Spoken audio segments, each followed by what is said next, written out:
Bismillahirrahmanirrahim. Alhamdulillahirabbil alamin wa bihi nasta'inu ala umurid dunya waddin. Allahumma shalli ala sayyidina Muhammad wa ala alihi wa sahbihi wasallim, amma ba'd. Nanti habis maghrib kita lanjut sebentar ya. Maaf saya macet luar biasa ini tadi. Bismillahirrahmanirrahim. La yu'lamu wadru anwaril qulub ini ya.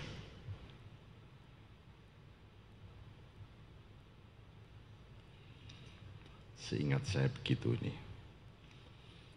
La yu'lamu wadru anwaril qulubi wal asrari illa fi ghaibil malakut. Kama la tadhaharu anwarus samai illa fi syahadatil mulk. Kadar cahaya di dalam hati dan di hakikatnya hati, maksudnya di sir itu, ya, itu tidak akan pernah diketahui kadarnya kecuali di alam malakut yang tersembunyi, yang gaib. Apa yang dimaksud anwarul qulub wal asror, cahaya hati dan rahasia hati ini adalah kesadaran-kesadaran terbukanya gerbang ma'rifatullah dan pengetahuan-pengetahuan kebenaran yang hakiki. Ini namanya nur yang memancar di dalam hati kita. Jadi maksudnya alam malakut itu tentu sebuah alam yang tidak yang tersembunyi dari logika-logika. Jadi kita ini juga nggak bisa melogikakan nur itu kayak apa, nggak bisa. Sebuah kesadaran itu tidak logis, ya. Kalau toh pun ada logikanya, ya logika di alam malakut itu sendiri. Nah, ini yang mesti jadi orang begitu rindu luar biasa kepada Allah. Itu logikanya seperti apa? Tidak bisa dilogikakan, hanya bisa dirasakan. Nah, kamala tadhaharu anwarus sama ila fi syahadatil mulk, sebagaimana cahaya-cahaya yang memantul di cakrawala itu juga hanya bisa dilihat, tidak bisa dilihat kecuali di alam nyata ini. Nah dari situ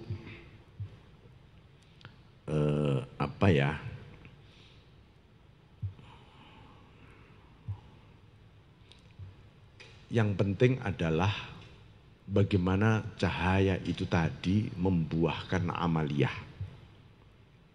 Ya. Jadi amaliyah itu sebagai wujud dari munculnya nur tadi. Jadi gradasinya begini, nur itu melimpah di alam kalbu dan alam rahasia kalbu. Lalu bergeraklah kemudian menjadi perwujudan. Perwujudannya namanya amaliyah.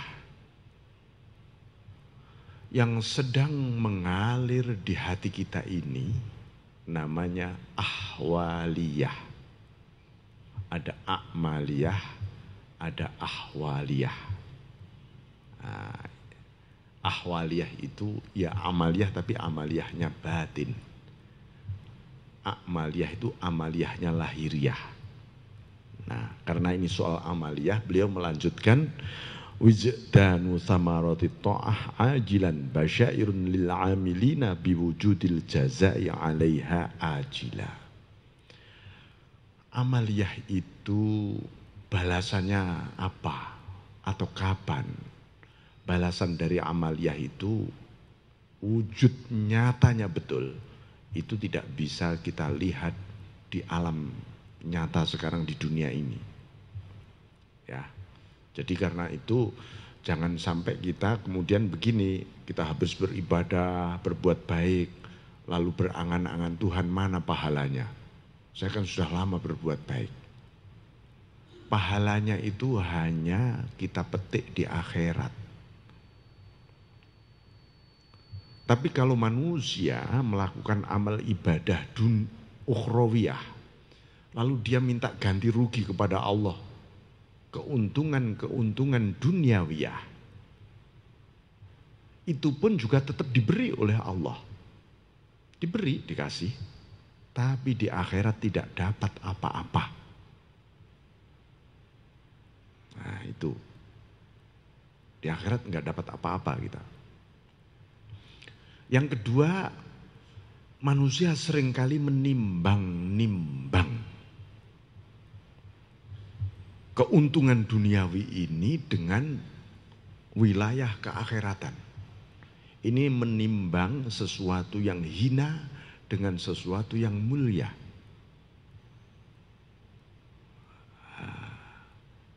Inilah yang sebenarnya mesti kita tegaskan di dalam amaliyah kita. Karena itu munculnya buah taat, yang ada hanya buahnya taat saja. Apa buahnya taat seketika? Taat itu berbuah langsung. Itu tandanya bahwa kelak di akhirat akan dibalas. Anda habis sholat, habis baca Quran kok tambah sabar ya hatiku. Itu buahnya. Saya kok tambah syukur sekarang habis tahajud misalnya. Itu berbuah namanya. Itu tandanya kelak di akhirat dibalas. Maksudnya tandanya diterima amal Anda. Kita nggak ngerti diterima apa enggak ya, nggak ngerti. Kita hanya tahu tanda-tandanya saja. Nah, di antara tanda-tandanya berbuah. Barangkali Anda tidak tahu bahwa amaliyah Anda sedang berbuah setiap saat. Mungkin sahabat Anda tahu. Sudah sekian bulan Anda nggak ketemu sahabat Anda melihat Anda, loh Mas, Pak, sampean kok berubah sekarang ya? Berubah apanya? Gitu. Anda nggak menyadari bahwa Anda terjadi sebuah perubahan. Orang lain barangkali tahu. Nah, itu berarti berbuah. Taat kita berbuah. Jadi di depan disebutkan man wajada thamrata amalihi ajila fahuwa dalilun ala wujudil qabul ajila. Siapa yang seketika mendapatkan buah amalnya, maka itu tandanya dikabul, diterima oleh Allah kelak di akhirat. Jadi ini berarti Allah itu memerintahkan amaliyah kita, taat kita setiap hari ini, supaya hidup kita berubah sebenarnya.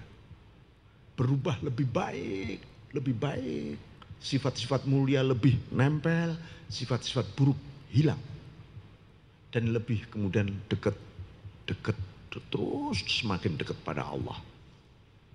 Artinya apa? Tidak bisa orang itu dekat Allah, mendekat kepada Allah tanpa taat dan amaliyah. Itu nanti namanya berkhayal tentang dekat.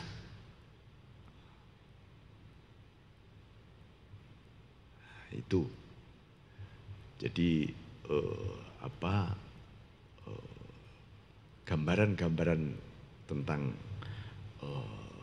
pahala itu semuanya adalah ukhrawiyah. Nah, nuansa ukhrawiyah itu harus menjadi atmosfer kita di dunia. Karena itu oleh Rasulullah disebutkan siapa yang berburu ukhrawi akan dicukupi dunianya. Itu apakah orang nggak bekerja, ibadah terus di masjid terus? Bukan. Maksudnya seluruh kehidupan yang ada di dunia ini supaya berorientasi ukhrawi. Itu dunianya pasti dimudahkan. Kalau orientasinya ilahiyah saja, Allah saja, maka akhirat dan dunianya dimudahkan. Kenapa saya beribadah ini ukhrawi ini kok berat banget ya, kok males banget ya, kok ini banget. Oh berarti orientasinya belum ilahiyah, belum Allah. Nah ini, jadi contohnya misalnya Anda sholat, zakat, puasa, haji, bersedekah, pengennya numpuk pahala saja, akhirat saja. Boleh nggak? Ya boleh. Tapi biasanya ngelakoni seperti itu, menjalankan seperti itu, berat. Kalau kepengen ringan, dimensinya harus melompat lagi. Ya Allah, aku menuju kepadamu dan semua ini hanya bagimu. Dan ini juga bersamamu Tuhan. Karena ini semua darimu. Makanya selalu diingat tiga kata. Minhu, bihi, ilaihi. Itu saja. Dari Allah, bersama Allah, menuju Allah. Dalam setiap gerak-gerik ubudiyah kita. Ya, semua ini ya dari Allah. Sekarang ya bersama Allah. Kemana? Ya menuju Allah sudah. Dan hanya bagi Allah. Itu harus tidak boleh dipisah-pisah itu. Itu satu organisme oriented kita di dalam hubungan kita dengan Allah. Minimal begitu, minimal. Nah, ini. Jadi karena itu ini gambaran tentang cara Allah yang dibutuhkan manusia di dunia itu. Bukan pahala yang di akhirat yang dibutuhkan manusia di dunia. Tapi yang dibutuhkan adalah buahnya amal ibadah. Itu yang kita butuhkan di dunia. Nah, jangan yang akan diberikan di akhirat kita minta sekarang. Nah, kebutuhan kita di dunia ini adalah buah. Karena itu adalah makanan, konsumsi hati kita yang akan kita pertanggungjawabkan besok di akhirat. Makanya Rasulullah itu sering mengkana yu'minu billahi wal yaumil akhir. Kenapa soal iman itu kok selalu dikaitkan dengan hari akhir? Mengkana yu'minu billahi wal yaumil akhir. Nanti di hadis lain juga begitu. Hadis yang lain begitu juga. Ini menunjukkan bahwa iman kita akan kita pertanggungjawabkan di hari akhir. Gitu loh. Saya kira demikian, nanti kita lanjut habis sholat maghrib.